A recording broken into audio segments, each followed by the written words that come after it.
Hello, everyone. My name is Raymond Soussa, and this is my presentation on my journey being involved in the mobilization of diaspora for local development, and my particular interest at the moment, the mobilization of diaspora for local development using Islamic financial instruments. Before I get into that, a bit about myself. So, I am Lebanese and Canadian, and I have always been a diaspora member. I grew up in Kuwait for 13 years, literally for the entire beginning of my childhood. And then I moved to Montreal, Canada, where I lived there for another 12 years. So the entirety of my adult life for my first 25 years was spent as a diaspora member. Before I decided to go live in Lebanon, actually, for about a year and a half during the COVID pandemic. To be honest with you, it was a quite difficult time as well. Lebanon was going through a very tough economic crisis, and obviously COVID was happening, and many people were suffering both emotionally and economically. And that's where I decided to help as much as I can and to embark on this project of the mobilization of diaspora. And I decided to start Transparently Lebanese, an organization that I am a president of, and that works to mobilize diaspora members for local development in Lebanon by mobilizing or working with municipalities and helping them engage with diaspora members from their particular localities that live abroad.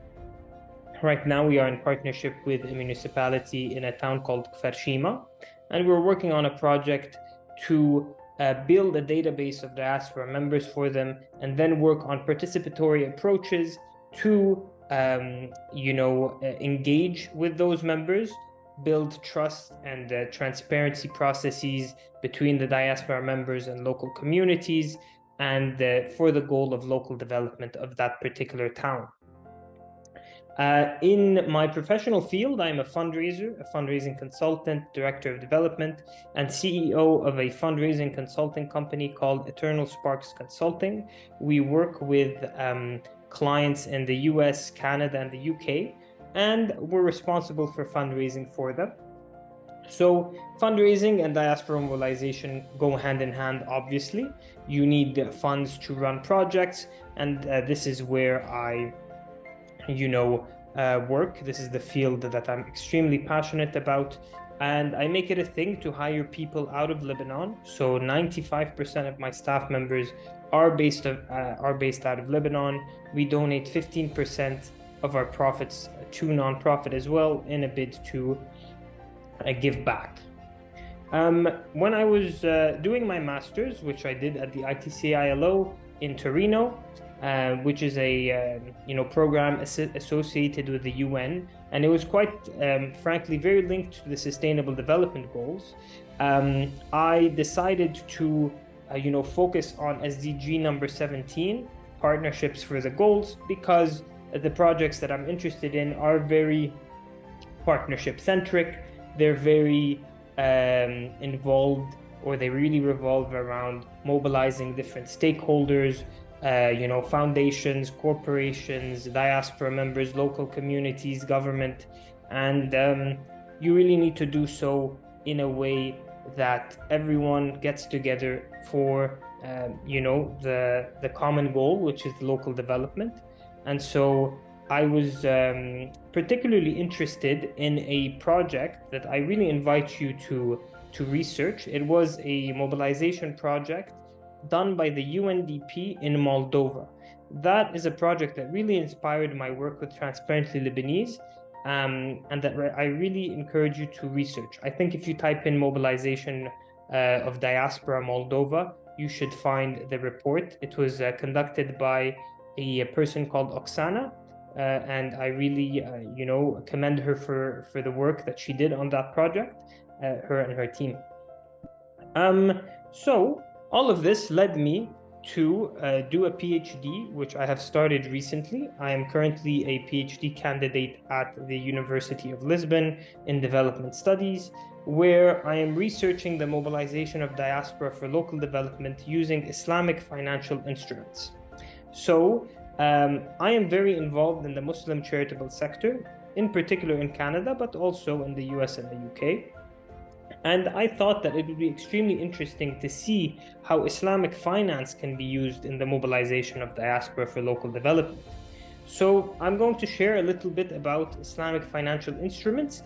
And I'm very interested in researching how they're currently being used by diaspora members to contribute back to their homelands. So the first one, that is probably the most interesting one to me, is a waqf, or an endowment in English, which is a revenue-generating charitable asset that is used for long-term sustainability.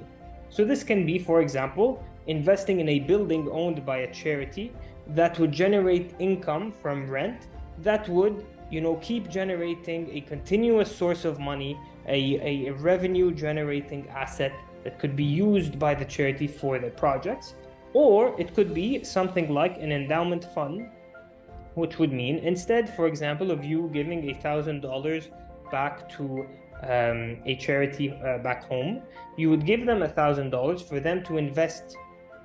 And then they would invest that $1,000 in a fund that would keep growing and growing and growing, achieving, sustainable returns. So these are endowments, and I'm particularly interested in setting up diaspora endowment funds, where diaspora members would contribute back in a particular fund that would be invested for the benefit of their homelands.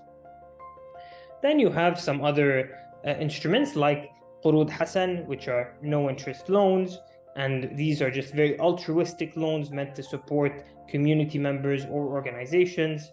You have zakat, which is a restricted donation. It's a pillar of Islam. It's an obligation upon Muslims, and it is a right for those who are most unfortunate, the most vulnerable members. So it is obviously, being an obligation, it is obviously a very important instrument to look at and to see how it can be used in the mobilization of diaspora.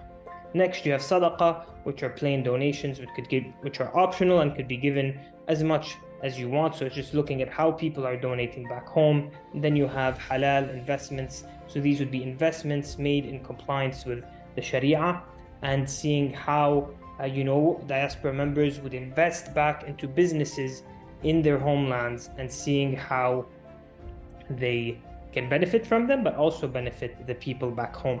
We have my research problem, which I'm really interested in, exploring, which is in the pursuit of local development. How can the mobilization of funding by diaspora be optimized, and what strategies can effectively combine diaspora private financial contributions with funding from Islamic institutions?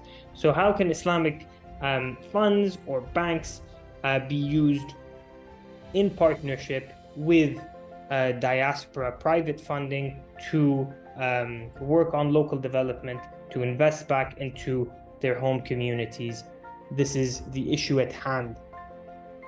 And maybe I will conclude with my main research question only, where you can see my other questions on the screen, which is, how are Islamic financial instruments being used in the mobilization of diaspora for local development? So this is what I will be researching during this PhD. I really invite those of you who are interested in Islamic finance, who are interested in seeing how endowment funds can help your diaspora organizations, to connect with me. We can work together. I'm also here available on the fundraising front to give you advice and see how we can collaborate together for the benefit of our home communities. Thank you very much for listening to me.